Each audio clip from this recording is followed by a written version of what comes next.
Gang in studio, Denise Tollefson, Serenity Assisted Living Master, Denim Queen. What else did you want me to say, Denise? Brilliant, smart, talented. Yes, those things too. Yeah. Denise, we've been friends for a long time. Walk our listening audience through our friendship. Well, mostly I'll take my husband, give him credit. And by the way, your husband's been a guest on the show many times. Yes. Brent Tollefson owns the Carpet Garage, talks fast, and is a beautiful man. Yes. So you and Brent met at Camp Metagoshi up on the Canadian border of North Dakota and Canada. And now I'm lucky enough to be friends with both you and your wife. Yeah. And our kids are the same age and pretty wonderful.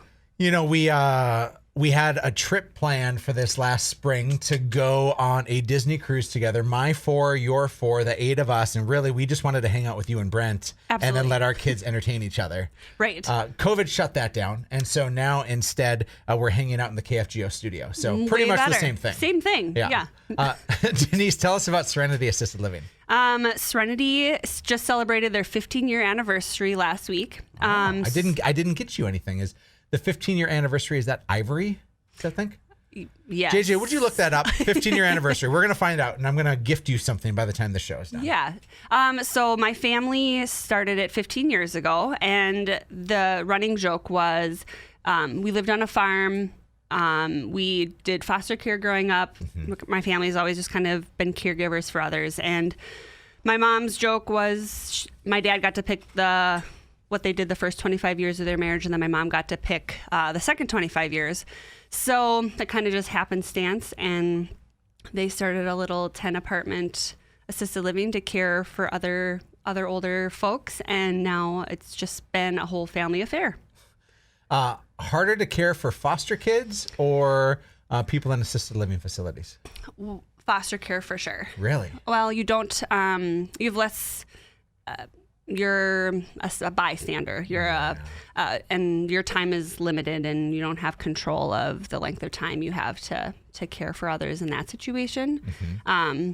But both are super rewarding in different ways. Yeah.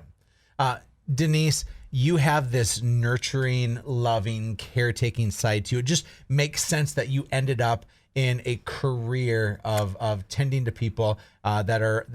Is it fair to say people are at end of life care with you, or is that because assisted living can encompass a lot of different things? It's not people who are just like, I got 6 months to live, I'm hanging out with you, right? Like walk us through who the traditional person would be in an assisted living facility. Well, your comment, I would say, is a pretty typical opinion assumption. Of our industry. Our mission is to continue life's journey with dignity, respect, and integrity. So a lot of times, most times, unfortunately, people wait entirely way too long to consider a move.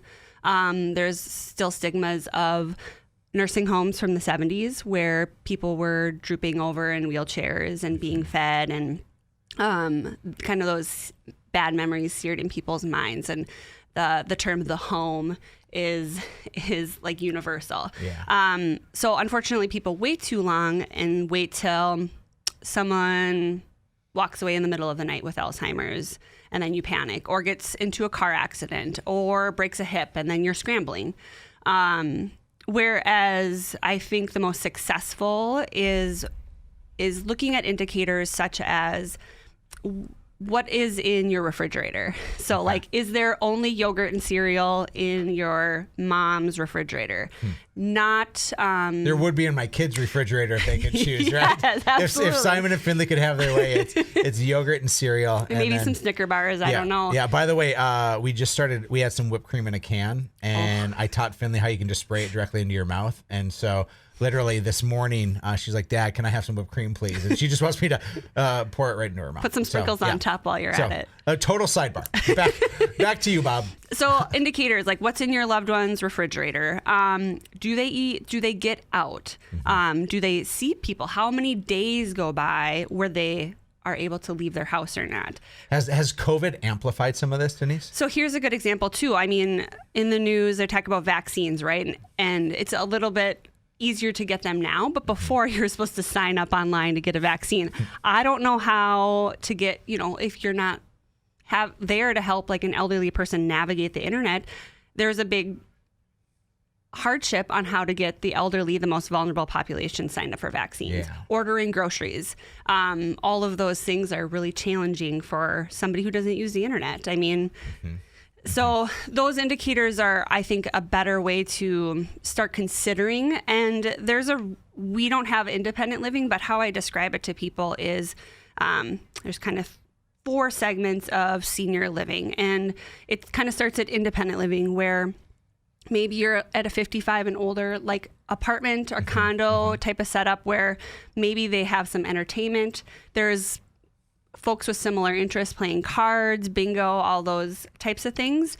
And then you have assisted living, which is what we do. And then it can be skilled nursing, which we don't, but that would be where doctors and nurses are available 24/7. Like kind of hospice type care or not? Nope. Not, okay.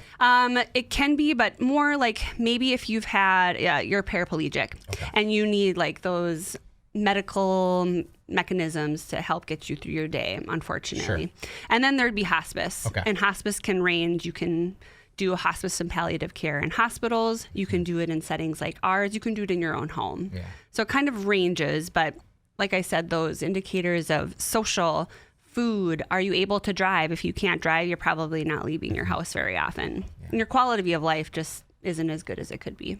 Well, Denise Tollefson with Serenity Assisted Living in studio with us. We're going to run out of time quick, but I want to talk about the silver tsunami that's about to happen.